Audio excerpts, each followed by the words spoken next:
Hola a todos. Hoy nos metemos de lleno en el título cuarto de la Constitución. Podríamos decir que es el motor del Estado español, ¿no? Aquí vamos a descubrir quién manda, cómo se elige a ese equipo y sobre todo qué reglas del juego garantizan que todo funcione como debe. Es, para que nos entendamos, el manual de instrucciones del Poder Ejecutivo. Para que no nos perdamos, hemos dividido este análisis en 5 grandes bloques. Primero, veremos qué es el gobierno y quién lo forma. Luego, el proceso de elección, que ya veréis que tiene su miga. También hablaremos de cómo rinde cuentas y cuándo se va. Después, echaremos un vistazo a la administración, que es su gran herramienta. Y por último, los sistemas de control y asesoramiento.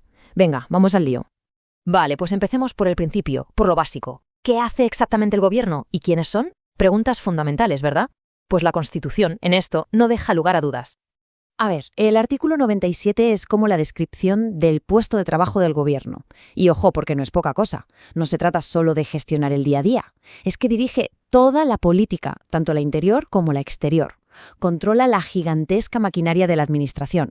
Y algo muy importante, tiene el poder de crear reglamentos para que las leyes se puedan aplicar. Es, sin duda, el auténtico centro de mando del Poder Ejecutivo. Y bueno, ¿quiénes están en este equipo? El artículo 98 nos lo deja claro.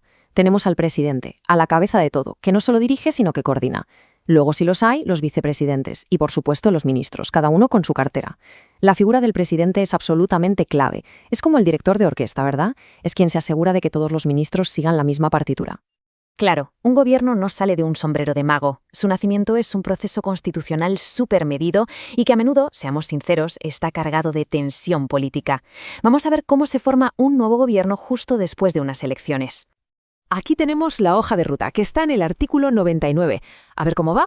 Después de hablar con los partidos, el rey propone un candidato. Este candidato tiene que ganarse la confianza del Congreso. En la primera ronda necesita el premio gordo, mayoría absoluta, o sea, la mitad más uno de todos los diputados. Un listón muy, muy alto. Si no lo consigue, tiene una segunda oportunidad 48 horas después. Y aquí las cosas se relajan un poco. Ya solo necesita mayoría simple, esto es, más si es que no es. Pero, ¿y si aún así no sale? Aquí viene lo interesante. Si en 2 meses desde esa primera votación no hay presidente, se pulsa el botón de reinicio, se disuelven las cámaras y a votar otra vez. Es la forma que tiene la Constitución de evitar un bloqueo total. Bueno, ya sabemos cómo nace un gobierno. Pero es igual de importante saber cómo muere, por así decirlo, o sea, cómo y por qué se acaba su mandato.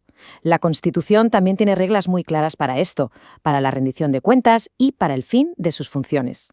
El artículo 101 nos pone sobre la mesa las 3 grandes causas de cese. La primera es la más lógica, el fin natural del ciclo, se celebran elecciones generales. La segunda es mucho más dramática, que pierda la confianza del Parlamento. Esto puede pasar de 2 maneras.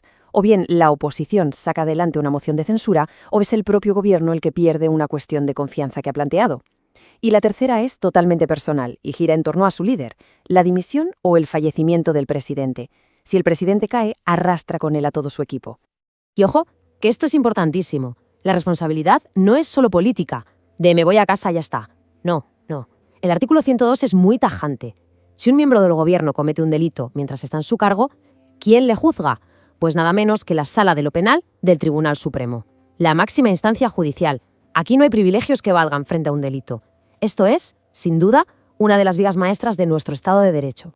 Vale, el gobierno dirige la orquesta, sí, pero no toca los instrumentos. Para eso necesita un brazo ejecutor inmenso, que es la administración pública. Pensemos en ella como esa red gigantesca de funcionarios, de organismos, de medios, que son los que hacen que las políticas pasen del papel a la realidad. Pero claro, la administración no puede hacer lo que le dé la gana. El artículo 103 le pone unas reglas del juego muy estrictas. Tiene que ser eficaz, tiene que estar bien organizada jerárquicamente, tiene que buscar la descentralización para estar más cerca de la gente y, sobre todo, 2 cosas que son la clave de todo. Tiene que actuar con total objetividad, sirviendo los intereses de todos, no solo los del gobierno de turno, y siempre sometida a la ley y al derecho.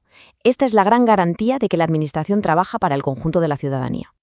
Y dentro de toda esa maquinaria, el artículo 104 pone el foco en una parte muy concreta: las fuerzas y cuerpos de seguridad. Su misión constitucional es doble, y esto es muy importante entenderlo. Por un lado, claro, garantizar la seguridad ciudadana, pero por otro, y es fundamental, proteger el libre ejercicio de nuestros derechos y libertades. Dependen del gobierno, sí, pero su lealtad final no es al gobierno, es a la Constitución y a los derechos de todos. Y ya para ir terminando, hay que dejar algo muy claro. La Constitución es sabia y no da un poder absoluto sin ponerle contrapesos. El título cuarto también crea órganos que vigilan y asesoran al gobierno, para asegurarse de que sus decisiones son correctas y, sobre todo, legales.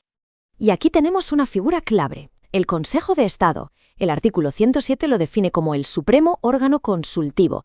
¿Qué significa esto? Pues que antes de aprobar leyes o tomar decisiones de mucho peso, el gobierno está obligado en muchos casos a pedirle su opinión. Es como un filtro de calidad, un sabio consejero jurídico y técnico que ayuda a evitar chapuzas y a garantizar que todo lo que hace el gobierno se ajusta a la ley. Y con esto llegamos al final de este viaje por el título cuarto. La gran pregunta, la que en el fondo sostiene todo este entramado, es esa. ¿Cómo consigue la Constitución equilibrar el poder del gobierno con la protección de la gente? Pues la respuesta está en todo lo que hemos visto. A través de un gobierno con poder para dirigir, sí, pero que es elegido y controlado por el Parlamento. Con una administración potentísima, pero que está atada de pies y manos a la ley y a los tribunales. Y con unos mecanismos de responsabilidad que nos recuerdan que nadie, ni siquiera el presidente del gobierno, está por encima de la Constitución. Ese es el delicado y a veces complicado equilibrio que busca nuestra ley de leyes.